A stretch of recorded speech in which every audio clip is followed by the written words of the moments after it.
ngayon sa Barangay Batis at kasama natin si Nanay. Siyempre kasama din natin ang Page Taya Charity. Tatanungin muna natin kung ano yung pangalan ni Nanay. So ano pong pangalan ni Nanay? Ako si Marieta Ronolo. So ngayon kasama natin si Nanay. So Nay, ano pong masasabi niyo sa PH Taya Charity? Maraming salamat po sa inyo. Nakarating kayo dito sa amin. Bigay kayo ng tulong kahit paano maibsan ang aming sa buhay. Yes! Perfect si Nanay. Sige na, sige. So ayun yung nasabi ni Nanay sa PH Taya Charity.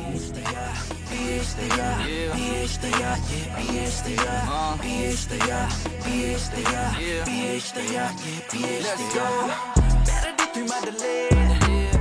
Easy money when you play.